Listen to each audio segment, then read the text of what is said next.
Assalamualaikum warahmatullahi wabarakatuh. Bertemu lagi bersama saya di Aborigin Kingdom. Dan sekarang saya lagi coba mau merawat si King Kong. Si King Kong ini adalah pejantan andalan saya. Kemarin ada yang pengen spill prestasi semua pacakan yang ada di kandang. Tapi mungkin saya akan spill satu persatu saja dulu ya. Akan spill si King Kong dulu, King Kong Edition untuk kali ini. Nah, sambil ini saya ngobrolnya sambil ini aja ya, sambil rawat si King Kong aja. Ini seharusnya disetim, sebetulnya seharusnya disetim, tapi ini biar nggak terlalu alot juga dalam pengambilan video,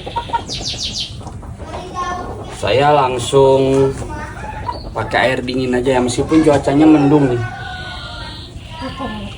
Paling di lap tipis-tipis aja, nggak perlu basah-basah. Sambil ngobrol, sambil bercerita tentang si King Kong ini ya, sambil saya bersihkan juga kakinya, karena ini udah 3 hari nggak saya bersihkan jadi agak kotor. Nah, ini si King Kong ini import dari Vietnam langsung. Yang beli itu temen ya, yang beli itu teman sekaligus sahabat baik. Dia sudah punya nama untuk tingkat nasional, dan bahkan si King Kong pun ini sudah pernah diajak ke kontes nasional ya, ke kontes nasional, dan sudah dapat gelar juga di sana di kontes nasional. Tapi si King Kong ini cuma 1 kali untuk gelar di kontes tingkat nasional. Setelah itu dipakai buat upgrade breeding ya. Jadi kebanyakan anak-anak King Kong itu udah pada disilang karena memang diperlukan untuk upgrade. Untuk upgrade yang seperti ke panat, seperti ke superlock, seperti ke ayam teknik. Terus yang kemangun juga banyak. Yang kemangun juga ada berapa ya, di teman sih yang lebih banyak itu si King Kong di teman ya, karena saya beli si King Kong itu 2 tahun yang lalu. Jadi masih belum lama juga di saya. Cuma ini si King Kong tuh jadi sakit di saya ya, karena pacroh. Karena pacroh di kandang yang galvanis itu. Jadi si King Kong di dalam, ada satu lagi pejantan andalan saya, kesayangan saya juga. Itu namanya si Kasep. Jadi si Kasep di dalam umbaran, si King Kong di dalam umbaran, sama-sama di dalam umbaran galvanis. Nah, jadi kalau si Kasepnya itu dia mati. Kalau si Kasepnya mati, kalau King Kong itu jadi agak sedikit cacat ya. Tuh.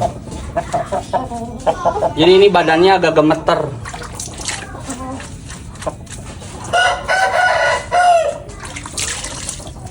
Jadi si King Kong ini badannya agak gemeter, terus lehernya juga kelihatan kan agak bengkok, bisa dilihat sama teman-teman.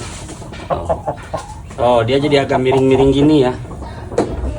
Ini tuh sebetulnya sudah mendingan, sudah agak mendingan, dan alhamdulillah sudah bisa ngawin lagi. Sekarang lagi saya kawin ke superlock Saman Sandang, red Japan ya. Nah, alhamdulillah mulai ada matahari muncul, mulai ada panas sedikit muncul.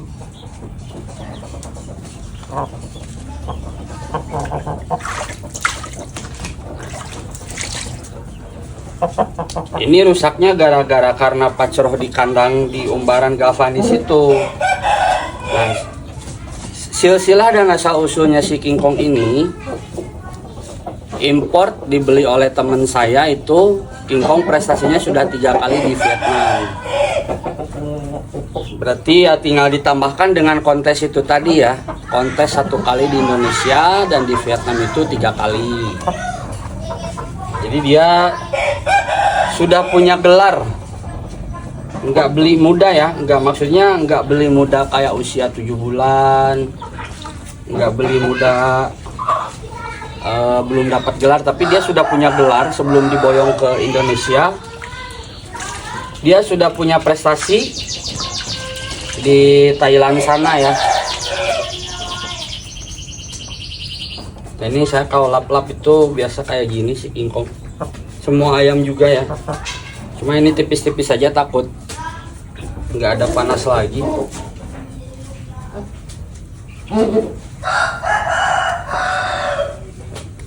Dia udah lumayan bisa kayak gini, sebelumnya nggak bisa dia. Cuman kalau yang ke kiri dia emang nggak bisa ya, emang susah ya. Kalau yang ke kiri, kalau saya biasa servis tuh, karena yang kenanya itu leher sebelah sini. Jadi kalau misalkan ini nggak ada ini ya, nggak ada apa mikrofon yang dekat sini. Kalau misalkan ada mikrofon dekat sebelah sini tuh bisa bunyi kertek-kertek ini.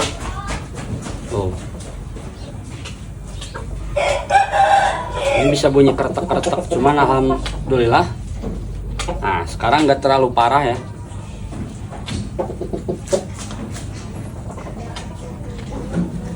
Alhamdulillah untuk lehernya sudah agak normal. Jadi King Kong ini sebelum diboyong ke Indonesia ini sudah champion di Vietnam 3 kali. Kemarin ada temen yang nanyain komen, katanya review pacakannya dong, gelarnya berapa kali. Nah sekarang ini saya review ya, tapi ini untuk King Kong Edition ya, untuk edisi King Kong. Nanti kita review juga semua pejantan-pejantan yang ada di kandang. Nah kalau ini dia bukan kenapa-napa ya, ini tuh bukan bekas main, tapi karena kenceng obat ya, obatnya terlalu kenceng juga, terlalu keras juga, karena ya memang pada saat dipakai main itu temen tuh kan harus mempertahankan gelar juara nasionalnya dia ya, harus mempertahankan gelar juara nasionalnya dia. Jadi ya segala bentuk ikhtiar itu harus dimaksimalkan.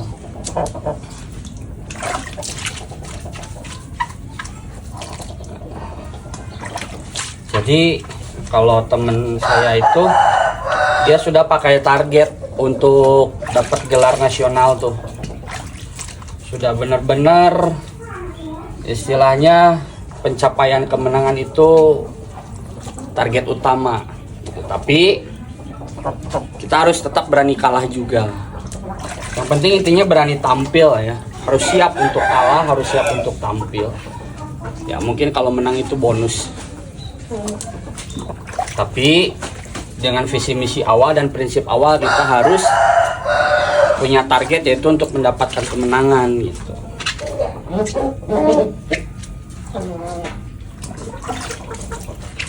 Ini kita sikat ya kakinya ya biar bersih ya. Kalau saya tuh senengnya ini selalu disikat kakinya, karena kalau kakinya bersih itu enak dilihat ya ayam ya. Ayam itu enak dilihat, nyaman, jadi nggak kotor tuh menarik untuk melihat ayam ya. Kita elus-elus pun, bahkan disimpan di kaki pun kalau bersih nyaman-nyaman aja ya. Misalkan kita simpan di sini gitu, nyaman-nyaman aja.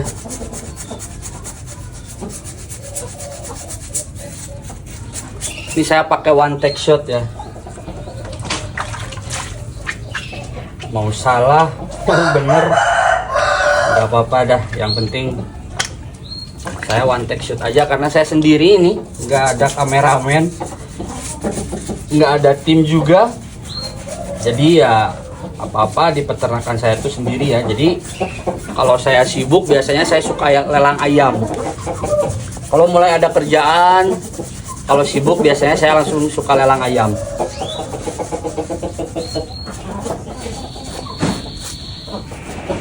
Tapi kalau selama masih santai ya ayam gak saya lelang ya. Karena kasihan kalau misalkan saya sibuk kerja itu, saya takut terjadi seperti kemarin lagi. kayak si King Kong sama si Kasep ya. Paling yang saya lelang itu, tapi anak-anaknya biasanya kalau pejantan suka saya titipkan terlebih dahulu ke teman atau saudara ya. Jadi sayang daripada enggak enggak teratur ya, untuk pola makannya enggak teratur, jadi biasanya suka saya titipkan dan saya jual sebagian dengan harga lelang itu.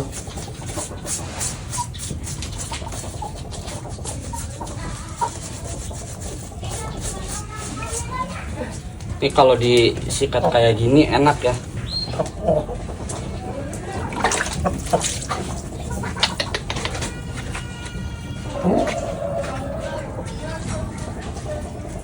Alhamdulillah sekarang dia sudah bisa lari-lari. Kalau awal-awal dia itu nggak bisa lari ya.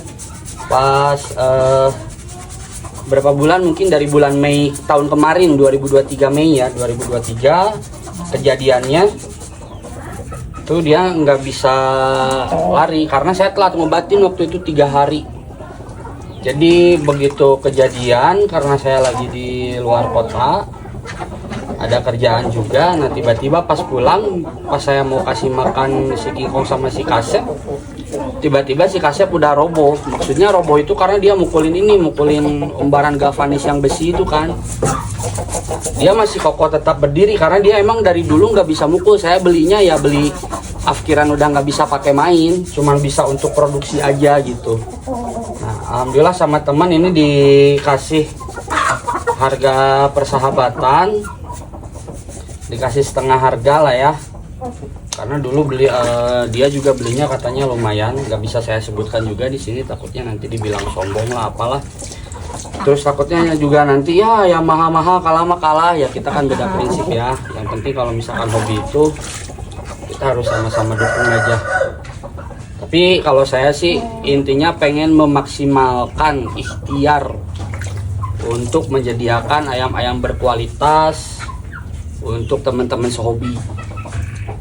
Ya kalau saya menyediakan ayam asal-asalan juga nanti kan sama teman-teman malah dikomplain juga gitu.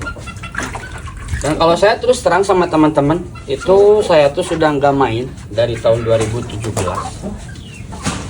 Meskipun saya